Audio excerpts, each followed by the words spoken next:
ఆకాశవాణి శ్రోతలకు నమస్కారం. జీవనశైలి వల్ల వచ్చే స్థూలకాయం, మధుమేహం, గుండె జబ్బు, క్యాన్సర్ వంటి వ్యాధులు రాకుండా ఉండడానికి, ఒకవేళ ఆల్రెడీ ఈ వ్యాధులు వచ్చిన వారు వాటిని అదుపు చేసుకోవడానికి ఒక సరికొత్త ఆహార విధానాన్ని ప్రతిపాదించారు డాక్టర్ పివి సత్యనారాయణ గారు. ఈయన కార్డియోథెరాసిక్ సర్జన్గా సేవలందిస్తూ ఇప్పటికీ 16,000కు పైగా గుండె సంబంధిత ఆపరేషన్స్ విజయవంతంగా చేశారు. డాక్టర్ పివి సత్యనారాయణ గారు ఈరోజు మన స్టూడియోకు వచ్చి ఆరోగ్యమే మహాభాగ్యం కార్యక్రమం ద్వారా ఆకాశవాణి శ్రోతలకు జీవనశైలి వలన వచ్చే జబ్బులు, సరి అయిన ఆహార విధానంతో వాటి నివారణ అన్న అంశంపై అత్యంత అమూల్యమైన సమాచారం అందించనున్నారు. అలాగే ఈయన ప్రతిపాదించిన నూతన ఆహార విధానం ఏమిటి, దాని వలన కలిగే ప్రయోజనాలు ఏమిటి అన్న విషయాన్ని కూడా మనం తెలుసుకుందాం. నమస్కారం అండి డాక్టర్ పివి సత్యనారాయణ గారు. నమస్కారం దిలీప్ గారు. ముందుగా ఆకాశవాణి ప్రేక్షకులందరికీ నా నమస్కారాలు. చాలా కాలం నుంచి మనం చూస్తూ వస్తున్నాం, ఎప్పుడూ లేనంత విధంగా ఈ రోజుల్లో గుండె జబ్బులు రావడం, అలాగే స్థూలకాయం పెరగడం, అలాగే మధుమేహం, డయాబెటీస్ పెరగడం. ఈ మధ్య ఇంకా ఎక్కువ చూస్తుంది ఏంటంటే, ఎప్పుడు అరుదుగా వినేటువంటి క్యాన్సర్ లాంటి జబ్బులు అతి సామాన్యంగా అతి ఎక్కువ మందిలో ఇది క్యాన్సర్ లాంటి వ్యాధులతో బాధపడడం, ఇవన్నీ చూస్తూ ఉన్నాం. ముఖ్యంగా ఈ మధ్య జరిగినటువంటి శాస్త్రోక్తంగా జరిగినటువంటి రీసెర్చ్ అంతా చూసినట్టయితే ఇవే కాకుండా, ఈ 4 జబ్బులే కాకుండా ఇంకా 60 రకాల జబ్బులతో కూడిన ఒక వ్యాధిగ్రస్తిని గుర్తించారు శాస్త్రకారులు. దాని పేరు మెటబాలిక్ సిండ్రోమ్ అంటారు.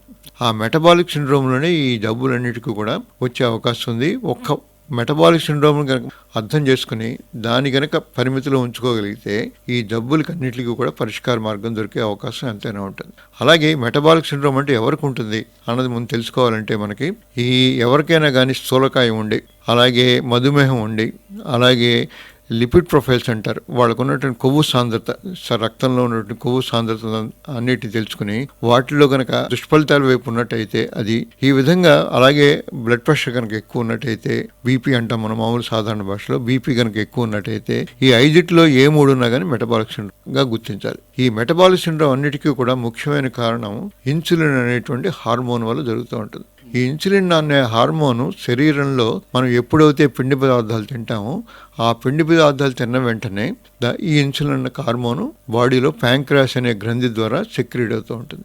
దానికి ముఖ్యమైన పనులు ఏంటంటే, ఇన్సులిన్ ఎందుకు వస్తుందంటే శరీరంలోకి, అది మనం తీసుకున్నటువంటి ఈ పిండి పదార్థాలన్నింటిలో ఉన్న ఎనర్జీని గ్లూకోజ్గా ఉంటుంది, అది ఆ గ్లూకోజ్గా మార్చి ఆ గ్లూకోజ్ని ప్రతి జీవకణంలోకి చొప్పించేట్టుగా చేస్తుంది. అది అలాగని జరిగినట్టయితే గ్లూకోజ్ కనుక జీవకణంలో వెళ్ళినప్పుడు అప్పుడు ఆ జీవకణం దీని యొక్క శక్తిని పూర్తిగా దాన్ని వాడుకునే శక్తి వస్తుంది.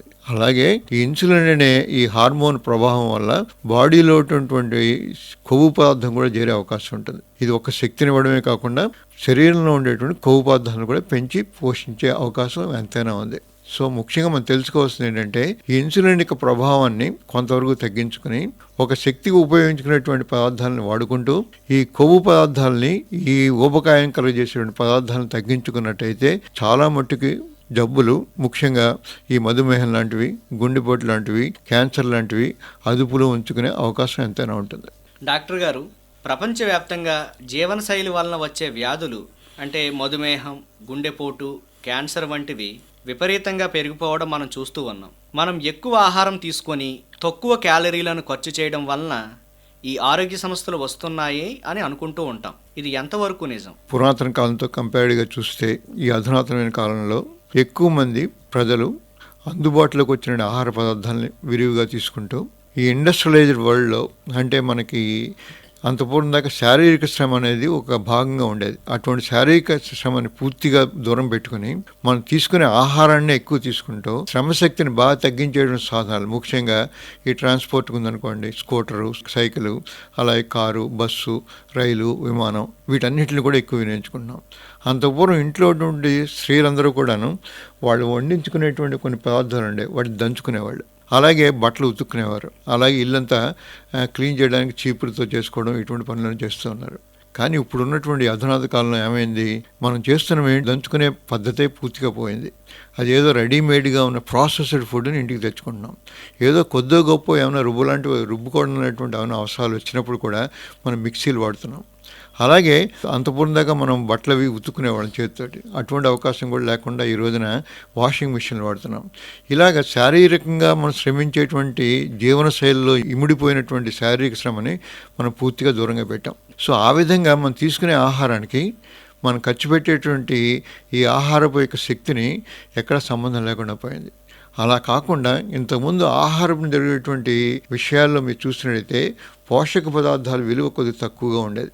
కానీ ఈ రోజు జరుగుతున్నటువంటి పోషక పదార్థాల విలువ మీరు ఎక్కువ చూసినట్టయితే ప్రాసెస్డ్ ఫుడ్లో చిన్న తక్కువ క్వాంటిటీ తీసుకున్నా కానీ ఎక్కువ పోషక పదార్థాలు ఉండేవి. అంటే న్యూట్రియంట్ డెన్సిటీ అంటాం దీన్ని. న్యూట్రియంట్ డెన్సిటీ అంటే పోషక పదార్థాల విలువ ఎక్కువగా ఉండడం, అటువంటి పదార్థాలు ఎక్కువ తీసుకుంటున్నాం. ఆ విధంగా చూసినట్టే దీన్ని బట్టి మన ప్రపంచ ఆరోగ్య సంస్థ ఏం చెప్పిందంటే, మీరు తీసుకునే ఆహారం తగ్గించడం కానీ లేకపోతే శ్రమించి మీరు శారీరక శ్రమను పెంచి ఆ తిన్న ఆహారం అంతా పూర్తిగా ఖర్చు పెట్టుకున్నట్టయితే ఇటువంటి బాధలు దూరంగా ఉంటారు అని చెబుతూ వచ్చారు 70 ఏళ్ళ నుంచి. కానీ ఇది కొంతవరకు నిజమే, కాదని అంటలేదు. ఎందుకంటే మనం తీసుకున్న ఆహారం మనం శ్రమించేదానికన్నా ఖర్చు పెట్టేదానికన్నా ఎక్కువ ఉంటే అది నిల్వ ఉండిపోతుంది శరీరంలో. కానీ ఇంత పూర్వం దాకా లేనటువంటి ఒక అవగాహన కొత్తగా ఏమొచ్చిందంటే, మనం తీసుకున్న ఏ ఆహార పదార్థమైనా, ముఖ్యంగా మీరు చూసినట్టయితే ఆహార పదార్థాలు 4 రకాలుగా విధించవచ్చు. దాంట్లో ముఖ్యమైన 3: పిండి పదార్థాలు, కొవ్వు పదార్థాలు, మాంసకృతులు. ఈ 3 కాకుండా ఇంకోటి మ్యాక్రో న్యూట్రియంట్ అంటారు. అది ఏంటంటే ఈ ఆల్కహాల్ ద్వారా వస్తుంది. ఆ 3లో ఏమున్నాయంటే పిండి పదార్థాలు, కొవ్వు పదార్థాలు, మాంసకృతులు. ముఖ్యంగా అందరం భారతదేశంలో, పర్టికులర్లీ మన సౌత్ ఇండియాలో మనం పూర్తిగా మన ఆహార విధానాలు పరిశీలించినట్టయితే పొద్దున్న సాయం దాకా దాంట్లో ఎక్కువ శాతం పిండి పదార్థాలు ఉంటున్నాయి. కొవ్వు పదార్థాలు కొద్ది తక్కువ ఉంటున్నాయి. అలాగే మాంసకృతులు కూడా ఇంచుమించుగా తక్కువగానే చెప్పాలి. మనం మిగతా ప్రపంచ దేశాలతో చూసినట్టయితే భారతదేశంలో మనం వాడే మాంసకృతులు బాగా తక్కువ. ఎక్కువ మంది నాన్ వెజ్ తింటున్నాం అనుకుంటున్నారు, కానీ ఎక్కువ మంది జనాభాలో ఏదో వారానికి 1 రోజు 2 రోజులు తింటున్నారు. మిగతా అంతా కూడాను ఈ కూరగాయలతోటి, ముఖ్యంగా కన్నా ఎక్కువ శాతం ఉండేది అన్నం లేకపోతే రొట్టెలు, లేకపోతే ఇడ్లీ, దోశ, ఇటువంటి వీటన్నిటిలో కానీ మనం చూసినట్టయితే పొద్దునుంచి టిఫిన్ దగ్గర నుంచి సాయంత్రం పడుకునేదాకా తీసుకునే పదార్థాలు అన్నింటిలోనూ మనం చూస్తున్నాం ఏంటంటే పిండి పదార్థాలు మాత్రమే. 100కి 80% దాకా పిండి పదార్థాలు తీసుకుంటున్నాం. ఒక 10 నుంచి 15% దాకా ప్రోటీన్స్ లాంటివి తీసుకుంటున్నాం. ఈ శాతం కొవ్వు పదార్థాలు మాత్రం బాగా తగ్గించేసి, ఇప్పటిదాకా ఉన్నటువంటి అందరికీ అభిప్రాయం ఏంటంటే కొవ్వు పదార్థాలు తినడం వల్ల కొవ్వు పెరుగుతుంది. అందుకోసం భయపడి ఈవెన్ దోశలు కూడా ఏదో ఒక ప్యాన్లో కొత్తగా రకంగా వచ్చినటువంటి నాన్ స్టిక్ ప్యాన్లో నూనె లేకుండా మనం వండుకుని తింటూ గడుపుతూ వచ్చాం. కానీ ఈ పద్ధతి వల్ల అప్పుడు ఇది కనీసం ప్రపంచంలో ఒక 70 ఏళ్ల క్రితం ఇంట్రడ్యూస్ చేయబడింది. ఆ ఇంట్రడ్యూస్ చేసినప్పటి నుంచి కూడా మన ముఖ్యోద్దేశం ఏంటంటే ఊబకాయం తగ్గించడం, మధుమేహం తగ్గించడం, గుండెపోటులు తగ్గించడం. ఈ ఆశయాలన్నింటినీ మనం దృష్టిలో పెట్టుకుని ఆ రోజు నుంచి ఈ రోజు దాకా కూడా దాన్నే మనం పాటిస్తూ వచ్చాం. కానీ మన దురదృష్టవశాత్తు అలా తగ్గకుండా పోయి వాటి యొక్క శాతం జీవనశైలి ఉన్నటువంటి ఈ జబ్బులన్నీ కూడా ఏవైతే చెప్పాను నేను, అంటే స్థూలకాయం, మధుమేహం, గుండె జబ్బులు, క్యాన్సరు, ఇవే కాకుండా ఇంకా రకం కీళ్ళ నొప్పులు, జాయింట్ మార్పుళ్ళు, ఇవన్నీ కూడా అవసరం వచ్చేటువంటి ఎన్నో రకాల జబ్బులు, స్త్రీలలో అయితే PCOD అంటారు. ఇటువంటి జబ్బులు ఇవన్నిటికీ కూడా కారణమైనటువంటిది ఈ పిండి పదార్థాలని ఈ మధ్య తెలుసుకున్నాం. సో ఈ పిండి పదార్థాలని తగు పాడల్లో మార్చి ఏ విధంగా మారిస్తే మనం ఈ జబ్బుల నుంచి దూరంగా ఉంటాం అన్న తెలుసుకోవడానికి ఈ అవగాహన కోసమని ఈ ప్రశంసలు. అయితే మీరు పిండి పదార్థాలు తగ్గించి కొవ్వు పదార్థాలు ఎక్కువగా తీసుకుంటే మంచిదే అని అంటున్నారు. అయితే మనం తీసుకునే ఆహారంలో ఏ పదార్థాల్లో పిండి పదార్థాలు ఎక్కువగా ఉంటాయి, ఏ పదార్థాల్లో ఈ క్రొవ్వులు ఎక్కువగా ఉంటాయి? పిండి పదార్థాలను సర్వసాధారణంగా మనం రోజు ఎక్కువ శాతం తీసుకునేవి ఆహార ధాన్యాలు అంటే మనం ముఖ్యంగా చెప్పుకోవాల్సినవి ఏంటంటే ఈ రైసు, బియ్యం, గోధుమలు, వీటు, అలాగే జొన్నలు, రాగులు, ఇంకా కొత్తగా ఈ మధ్య అంతకుముందు దాకా అలవాటు లేనివన్నీ కూడా కొత్తగా వస్తున్నాయి. ఓట్సు, ఫ్లేక్స్, ఈ విధంగా కూడా మనం తెచ్చిపెట్టుకున్నాం. ఈ విధంగా వస్తున్నటువంటి ఇవన్నీ కూడా ఆహార ధాన్యాలే. కొన్నిట్లో కొంత పిండి పదార్థంతో పాటు కొన్ని పీచు పదార్థాలు ఎక్కువ ఉంటాయి, అంటే ఫైబర్ అండ్ కంటెంట్ ఎక్కువ ఉంటుంది. అంతే తప్పిస్తే బేసిక్గా ఇవన్నీ కూడా పిండి పదార్థాలు. వాటితో మనం తినేది రోజు అన్నం వండుకు తింటున్నాం, అన్నం కాకపోతే ఉప్మా తింటున్నాం, ఉప్మా కాకపోతే దోశలు తింటున్నాం, ఇడ్లీ తింటున్నాం, గారెలు తింటున్నాం, వడలు తింటున్నాం, పూరి తింటున్నాం. వీటిలో కనుక మనం చూసినట్టయితే వీటన్నిటిలో కూడా ముఖ్యమైనది పిండి పదార్థం. కొన్నిట్లో ఇప్పుడు లైక్ వడ లాంటివి ఉందనుకోండి, మినపప్పు, శనగపప్పు, పెసరపప్పు, ఇటువంటి వాటిలో కొంత మాంసకృతులు కూడా ఉన్నాయి. మామూలుగా శాఖాహారులందరికీ కూడా ఈ మాంసకృతులు వచ్చేటువంటి అవకాశం అంతా కూడా ఈ పప్పు దినుసుల్లో ఉంది. కానీ పప్పు దినుసుల కన్నా కూడా వీటిల్లో పిండి పదార్థాలు ఎక్కువ ఉన్నాయి మాంసకృతుల కన్నా. అందుకోసం అని పిండి పదార్థాల శాతం కనుక మనం చూసినట్టయితే, శాఖాహారంలో కనుక మనం చూసినట్టయితే ఈ పాల పదార్థాల వాడకం కూడా బాగా తక్కువ. పాల పదార్థాలు అంటే మనం ముఖ్యంగా పన్నీర్ అని, మాంసకృతులు, చీజ్ అని ఇటువంటి విధంగా చెప్తాం. సో వాటి వాడకం కూడా తక్కువ ఉన్నప్పుడు 170 నుంచి 80% దాకా పిండి పదార్థాలు మాత్రమే తింటున్నాం. అంటే రోజు మీరు ఊహించండి, మీరు పొద్దున కాఫీలో పాలు తాగుతాం, పాలతో పాటు షుగర్ వేసుకుంటాం. అలాగే కాఫీ అయిపోయిన తర్వాత ఇడ్లీ తింటాం. ఇడ్లీలో ముఖ్యంగా ఉన్నటువంటి మాంసకృతులు కాకుండా దాంట్లో ఎక్కువ భాగం మీకు బియ్యపిండి కలపడం వల్ల వాటిల్లో ఉన్నటువంటి అన్నీ కూడా పిండి పదార్థాలే. అలాగే మీరు చట్నీ చేస్తారు, సాంబార్లో కూడా వాడేది మళ్ళీ పప్పులో కూడా మళ్ళీ పిండి పదార్థాలే. అలాగే మీరు మధ్యలో ఉండేటువంటి స్నాక్స్ ఏవో కొన్ని తింటారు, బిస్కెట్లో ఉందంతా కూడా మళ్ళీ పిండి పదార్థమే. అలాగే మళ్ళీ లంచ్కి వచ్చామనుకోండి, లంచ్ టప్పుడు కూడా మనం ఏం చేస్తున్నాం, అన్నంలో కొద్ది కూరలు కలుపుకుంటున్నాం. అన్నం అంతా కూడా ఎక్కువ తిని కొద్ది కూరలు తినడం వల్ల మనం ఎక్కువ శాతం అంతా కూడా పిండి పదార్థాలు తింటున్నాం. అలాగే మధ్యలో ఏమైనా స్నాక్స్ లాంటివి తిన్నా, పకోడీలు ఇటువంటివి తిన్నా కానీ మళ్ళీ దాంట్లో కూడా శనగపిండి, మళ్ళీ బియ్యపిండి, ఈ విధంగానే పిండ్లన్నీ కూడా కలిపి తింటున్నాం.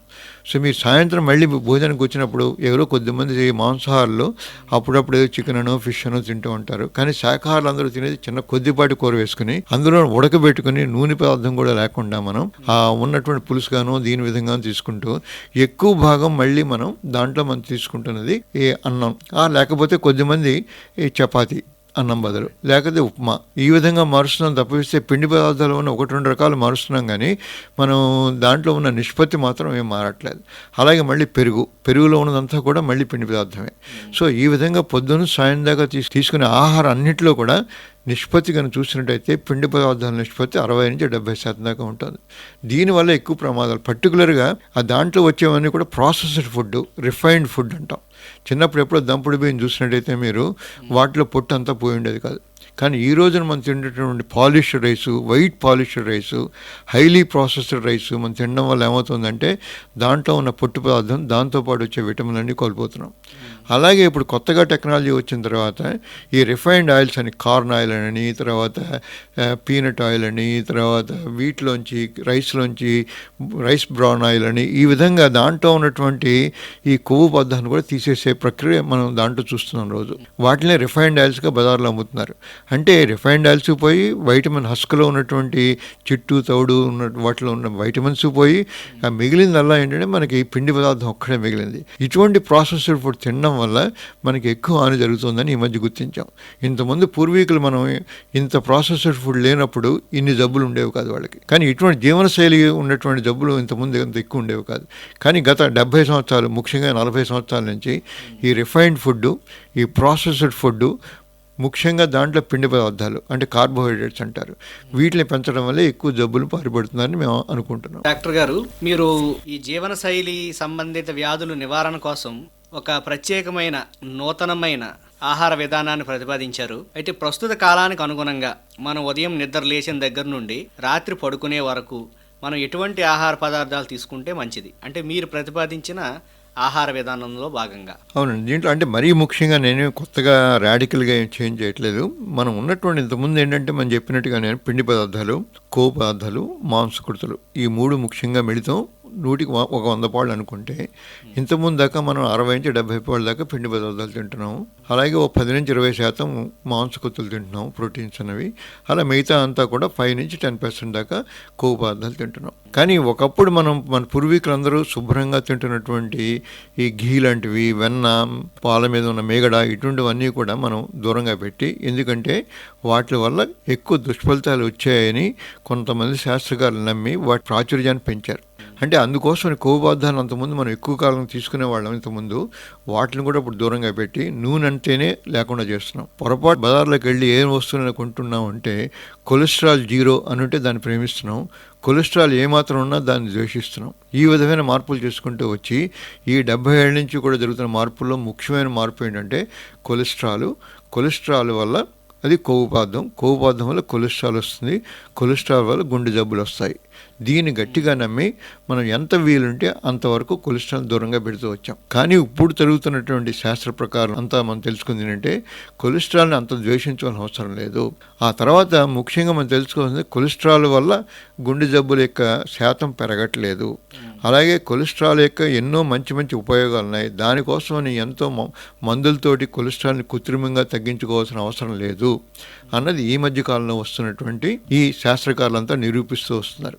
అందుకోసం నా భయం లేనప్పుడు మనం ఏం చేయొచ్చు అంటే కొలెస్ట్రాల్ భయం, కొలెస్ట్రాల్ భూతం వెంటాడదని అనుకున్నప్పుడు మనం కొలెస్ట్రాల్ని కాసేపు పక్కన పెడితే మిగతా భాగంలో ఉన్నటువంటి 60-70% చెప్పాను దాకా పిండి పదార్థాలు, దాంట్లో పిండి పదార్థాలను మరి 0 నుంచి 5%కి మార్చి, అంటే ఇంతకుముందు కొవ్వు పదార్థాలు ఏ శాతంలో తీసుకుంటున్నాం అదే శాతంలో పిండి పదార్థాలకి తగ్గిద్దాం. అలాగే ఇంతకుముందు తీసుకున్న కొవ్వు పదార్థాలని 5 నుంచి 10% దాకా ఉన్నటువంటి కొవ్వు పదార్థాల శాతాన్ని మనం 60 నుంచి 70% దాకా పెంచుతాం. కానీ మాంసకృతుల యొక్క శాతాన్ని మనం మార్చక్కలేదు, దాన్ని అలాగే ఉంచుతాం. 20 నుంచి 30% ఉండేది ఇంతకుముందు, అవే మాంసకృతులు ఇప్పుడు కూడా అలాగే కంటిన్యూ చేస్తూ 20 నుంచి 30 చేద్దాం. అంటే ఇప్పుడు మనం బేసిక్గా చేసింది ఏమంటే నిష్పత్తిని మార్చాం. ఇంత పూర్వం తీసుకునే పిండి పదార్థాల నిష్పత్తిని 60 నుంచి 70% ఉన్నదాన్ని ఇప్పుడు 5 నుంచి 10% తగ్గిస్తున్నాం. అలాగే ఇంతకుముందు కొవ్వు పదార్థాలు, మంచి కొవ్వు పదార్థాలు, కొన్ని కొవ్వు పదార్థాలు కూడా కొన్ని చెడ్డ ఉన్నాయి, కొన్ని మంచి ఉన్నాయి. అలాగే మంచి కొవ్వు పదార్థాల శాతాన్ని మనం 60 నుంచి 70% పెంచుతాం. ఈ మార్పులు తీసుకొచ్చే అవకాశాన్ని మనం ఎంత కల్పించుకుంటే మన దైనందిన జీవితంలో అంతవరకు మనం జబ్బుల నుంచి దూరంగా ఉండే అవకాశం ఉంది. చాలామంది ఈ మాటికి ఎప్పుడైనా డాక్టర్ దగ్గరికి వెళ్ళినప్పుడు గుర్తించే ఉంటారు గుడ్ కొలెస్ట్రాల్ అని, బ్యాడ్ కొలెస్ట్రాల్ అని. అన్ని కొలెస్ట్రాల్ కాకుండా దాంట్లో కొన్ని మంచి కొలెస్ట్రాల్ ఉంది, కొన్ని చెడ్డ కొలెస్ట్రాల్ ఉంది. ఈ మంచి కొలెస్ట్రాల్ పెంచుకోవాలి, చెడ్డ కొలెస్ట్రాల్ తగ్గించుకోవాలి. మనం అలా చేసినట్టయితే మనకి గుండె జబ్బులు వచ్చే అవకాశం చాలా తక్కువ ఉంటుంది. అలాగే మిగతా జబ్బులు కూడా వచ్చేటువంటి స్థూలకాయం కూడా తక్కువ ఉంటుంది. మంచి కొలెస్ట్రాల్ ఎక్కడి నుంచి వస్తుంది అన్న ప్రశ్నకి మంచి ప్రశ్న ఇస్తారు మీరు. ఇప్పుడు ఫిష్ అనేది ఉందనుకోండి, ఫిష్ అంటే చేపలు ఉన్నాయి. చేపల నుంచి వచ్చేటువంటి కొవ్వు పదార్థం చాలా మంచిది, ఉత్తమమైనది. అలాగే ఇప్పుడు వైట్ మీట్ అంటాం, అలాగే అంటే ఏంటంటే చికెను, ఈ బర్డ్ మీట్ అంటారు, అలా దాంట్లో నుంచి వచ్చేటువంటి కొవ్వు పదార్థం కూడా చాలా మంచిది. అలాగే మనం మీరు చూసినట్టయితే పాలలో ఉన్నటువంటి వెన్న, మీగడ, నెయ్యి, వీటిలోంచి వచ్చేటువంటి క్రీము, ఇటువంటి వాటిలోంచి వచ్చేటువంటి కొవ్వు పదార్థాలన్నీ కూడా మంచి పదార్థాలు. మనం ఏవైతే చెడ్డ పదార్థాలు అనుకుంటున్నాం కొవ్వు పదార్థాలు, అవన్నీ కూడా దేని నుంచి వస్తాయంటే షుగర్ నుంచి వస్తాయి. షుగర్ అధిక శాతం మితిమీరిన మితిమీరిన పిండి పదార్థాలు మనం తీసుకున్నట్టయితే, శరీరానికి అవసరమైన కన్నా ఎక్కువ తీసుకున్న మితిమీరిన పిండి పదార్థాలు తీసుకున్నట్టయితే అవి అన్నీ కూడా ఈ చెడు కొలెస్ట్రాల్గా మారుతాయి. అదేవిధంగా ఇప్పుడు రిఫైన్డ్ ఆయిల్స్ అని చూస్తున్నాం మనం బజార్లో. ఇప్పుడు అంతా కూడా మనం దానికి మొగ్గు చూపుతున్నాం. ఎందుకంటే వెంటనే వెళుతున్నాం, చాలా ఆరోగ్యకరమైన నమ్ముతూ ఇప్పటిదాకా రిఫైన్డ్ ఆయిల్ అని మన దైనందిన కార్యక్రమంలో అంతపూర్వం దాకా వాడిని గానుగ నూనె, పప్పుల నూనె ఇటువంటివన్నీ మానేసేసి వేరుశనగ నూనె ఇటువంటి నూనెల బదులన్నీ కూడా ఇప్పుడు రిఫైన్డ్ ఆయిల్స్ వాడుతున్నాం ఈ రోజున. అటువంటి రిఫైన్డ్ ఆయిల్స్ వాడడం వల్ల ఈ చెడు కొవ్వు పదార్థాలు పెరుగుతున్నాయని చాలామంది నమ్ముతున్నారు. ఒక విధంగా మనకి ఇంతకుముందు డాల్డా, వనస్పతి ఇటువంటివన్నీ కూడా విరివిగా వాడుతూ వచ్చారు. అంటే మిగతా దేశాల్లో అయితే వీటిని మార్జరీన్ అని అదే పేరుతోటి అక్కడ కూడా అమ్మేవారు. వాటిలో ఏంటంటే ట్రాన్స్ ఫ్యాట్స్ అని అంటారు. అటువంటి ట్రాన్స్ ఫ్యాట్స్ అన్నవి ఆల్మోస్ట్ ఎంత ఎక్కువ తీసుకుంటే మనం అటువంటి ట్రాన్స్ ఫ్యాట్స్ ఎక్కువగా గుండె జబ్బులు కలుగజేస్తాయి. అందుకోసమనే పాశ్చాత్యులు ఈ ట్రాన్స్ ఫ్యాట్స్ ఉన్నటువంటి డాల్డా, వనస్పతి లాంటి మార్జరీన్ అనే దాన్ని పూర్తిగా బ్యాన్ చేయడం జరిగింది. కానీ మన దేశంలో ఇంకా విరివిగా వాడుతున్నారు, ఇంకా సులభంగా దొరుకుతూనే ఉంది. ఈ ట్రాన్స్ ఫ్యాట్స్ ఏదైతే కలగజేస్తే గుండె జబ్బులు కారణమవుతాయో అదేవిధంగా రిఫైన్డ్ ఆయిల్స్ అన్నవి కొన్నప్పుడు దాంట్లో కొలెస్ట్రాల్ 0 ఉండొచ్చు, కొన్నప్పుడు దాంట్లో కొలెస్ట్రాల్ మంచి కొలెస్ట్రాల్ ఉండొచ్చు. కానీ దాన్ని ఒకసారి వేడి చేసిన తర్వాత ఆ మంచి కొలెస్ట్రాల్ కాస్త చెడ్డ కొలెస్ట్రాల్గా మారే అవకాశం ఉంటుంది. అది ట్రాన్స్ ఫ్యాట్స్ అంటాం. ఆ విధంగా మారుతుంది. మనం చాలామంది మన ఇళ్లలో మనం చూస్తుంది ఏంటంటే రిఫైన్డ్ ఆయిల్ కొనుక్కొచ్చి ఏ పూరీనో లేకపోతే వడ చేస్తాం. దానికి కావాల్సిన చాలా నూనె బాండీలో పోస్తాం. ఆ బాండీలో పోసిన నూనె అంతా మనం వాడలేం. కానీ ఆ మిగిలిపోయిన నూనె అంతా ఏం చేస్తామంటే మనం పారబోసే శక్తి మనకు చాలామందికి లేదు. అందులో పైగా చూస్తూ అటువంటి నూనె పారబోయే బుద్ధి కూడా కాదు మనకి. సో అందుకోసం మళ్ళీ వాడుతూ ఉంటాం. మళ్ళీ వాడినప్పుడు అలా దాంట్లో అటువంటి దుష్ఫలితాలు కలిగించేటువంటి ట్రాన్స్ఫాట్స్ పెరుగుతూ ఉంటాయి. ఎన్నిసార్లు మీరు ఆయిల్ బాయిల్ చేసి చల్లార్చి మళ్ళీ వేడి చేసి మళ్ళీ చల్లారిస్తే అంత దుష్ఫలితాలు దాంట్లో ఉండేటువంటి ట్రాన్స్ ఫ్యాట్స్ అనేవి దాంట్లో జమకూరుతాయి. వీటిని మనం చెడ్డ కొలెస్ట్రాల్, చెడ్డ కొవ్వు పదార్థాలు అంటాం. వాటిని దూరంగా ఉండాలి మనం. అయితే డాక్టర్ గారు, గుండె జబ్బులు, కిడ్నీ జబ్బులు, మధుమేహం వంటి రకరకాల ఆరోగ్య సమస్యలతో బాధపడుతున్న వారు ప్రస్తుతం మీరు ప్రతిపాదిస్తున్న ఈ నూతన ఆహార విధానాన్ని పాటించవచ్చా? ఒకవేళ పాటించవలసి వస్తే ఎటువంటి జాగ్రత్తలు తీసుకుని పాటించాలి? తప్పకుండా అండి, అందరికీ కూడా ఉపయోగపడే ఇదే. ముఖ్యంగా మనం తెలుసుకోవాల్సిందంటే ఇంత పూర్వం దాకా సరైన ఆహార పదార్థాలు పాటించకపోవడం వల్ల ఈ జబ్బులు వచ్చాయి. అంటే గుండె జబ్బులు రావడం కానీ, మధుమేహం రావడం కానీ, స్థూలకాయం రావడం కానీ, అలాగే క్యాన్సర్ రావడం కానీ జరుగుతూ వస్తుంది. అందుకోసమని ఒకవేళ జబ్బు వచ్చేసినంత మాత్రాన మళ్ళీ దీన్ని వెనక్కి తీసుకెళ్ళలేమని అనుకోవద్దు. ఈ ఆహార విధానంలో కనుక మార్చినట్టయితే గుండె జబ్బుల్ని అరికట్టవచ్చు, గుండె జబ్బుల తీవ్రతను తగ్గించవచ్చు, అలాగే మధుమేహాన్ని అరికట్టవచ్చు. కొద్ది మందిలో దీన్ని రివర్స్ కూడా చేయొచ్చు. అంటే మధుమేహానికి సంబంధించినటువంటి మందులు కానీ, అటువంటి ఇంజక్షన్లు కానీ అవసరం లేని పరిస్థితిని కూడా కలగజేయచ్చు. అలాగే క్యాన్సర్ ఉధృతిని తగ్గించవచ్చు. అలాగే ఇటువంటి అన్ని అవకాశాలు కూడా ఈ ఆహార మార్పులు చేయడం వల్ల మనకు ఎంతో మేలు జరుగుతుంది. దీంట్లో తెలుసుకోవాల్సిందంటే దీనికి కావాల్సిన ఏంటంటే మీ డాక్టర్ని సంప్రదించి ఇటువంటి ఆహార నియమాలతో పాటించేటువంటి అవగాహన ఉన్న డాక్టర్ని, అందరూ ముఖ్యంగా మీరు తెలుసుకోవాల్సిందంటే అందరు డాక్టర్లకి ఇంకా ఈ అవగాహన పూర్తిగా లేదు, ఏదో కొద్ది మందికి మాత్రమే ఈ అవగాహన వచ్చింది. అటువంటి వాళ్ళని సంప్రదించగలిగితే మీరు వాళ్ళిచ్చిన సలహాలు సూచనలు తీసుకుని వీటికి తగు ముందు రక్త పరీక్షలు చేయించుకుని మీకున్న జబ్బు తీవ్రత ఎంతో తెలుసుకుని ఆ తర్వాత ఈ ఆహార విధానంలో మొదలెట్టిన తర్వాత మీ జబ్బు తీవ్రత ఏ విధంగా తగ్గుతోందా పెరుగుతోందా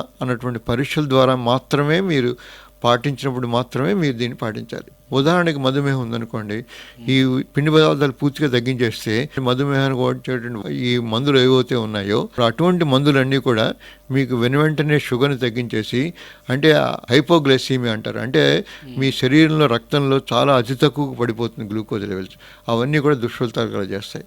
అటువంటివన్నీ జరగకుండా ఉండాలంటే మీరు డాక్టర్ని సంప్రదించి ఖచ్చితంగా అమలు చేసే పద్ధతికి ముందే డాక్టర్ని సంప్రదించి పరీక్షలు చేయించుకుని ఏ తీవ్రత వరకు ఉందో ఆ తీవ్రతను తగ్గించుకోవడానికి మాత్రమే జరుగుతూ ఈ ఆహార పద్ధతులు అవలంబించాలి.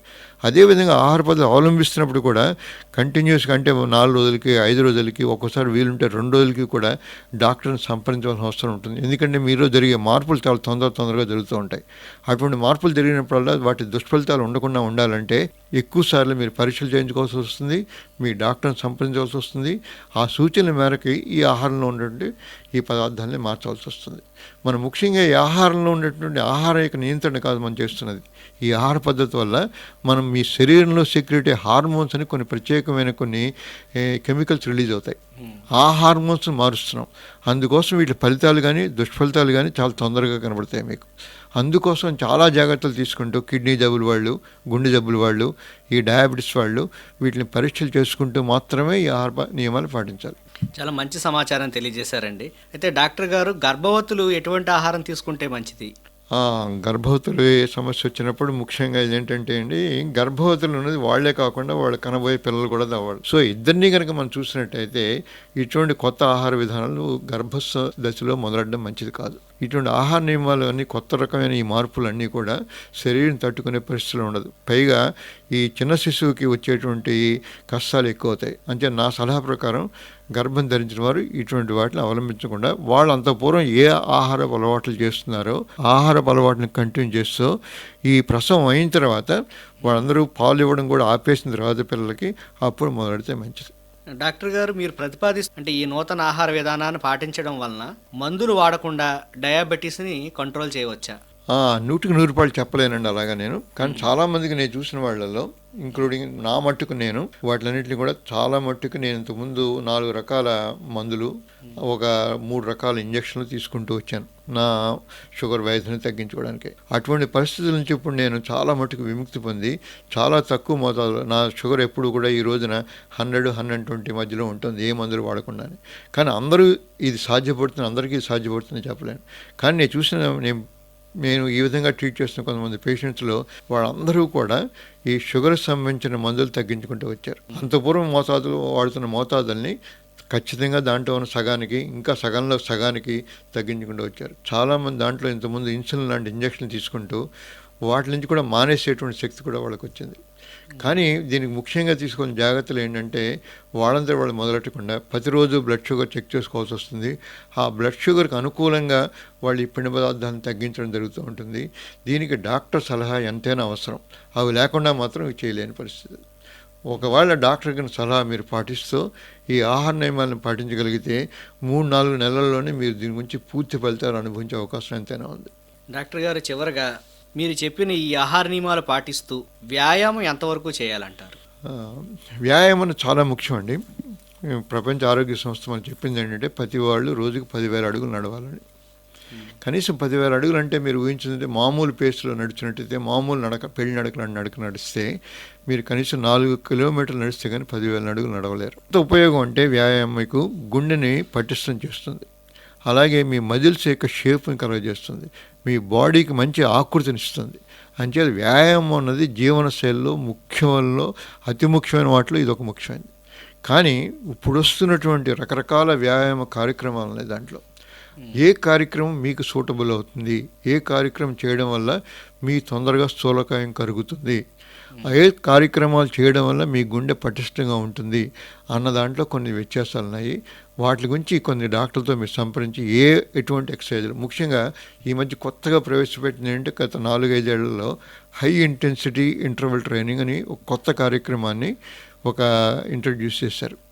అంటే బర్స్ట్ ఆఫ్ యాక్టివిటీ, అంటే కంటిన్యూస్గా పరిగెడుతూ ఉండడం, కానీ ఏ మారథాన్ రేసులో చూస్తూ ఉంటారు, అలాగే బీచ్ రోడ్ 3-4 కిలోమీటర్లు ఒకే పందాలు నడుచుకుంటూ వెళ్ళడం, ఇటువంటి వాటిలో వచ్చే ఫలితాల కన్నా కూడా హై ఇంటెన్సిటీ ఇంటర్వెల్ ట్రైనింగ్ అన్న ఒక ముఖ్యమైనటువంటి ఒక కార్యక్రమంలో కనుక మీరు పార్టిసిపేట్ చేయగలిగితే దానివల్ల సత్ఫలితాలు ఎక్కువ వస్తాయి. Thank you sir. ఈరోజు మా స్టూడియోకి వచ్చి మా ఆకాశవాణి శ్రోతలకు అత్యంత అమూల్యమైన సమాచారం అందించారు. మీకు మా ఆకాశవాణి తరపున, మా ఆకాశవాణి శ్రోతల తరపున హృదయపూర్వక ధన్యవాదాలండి. నమస్కారం. నమస్కారం అండి. నమస్కారం.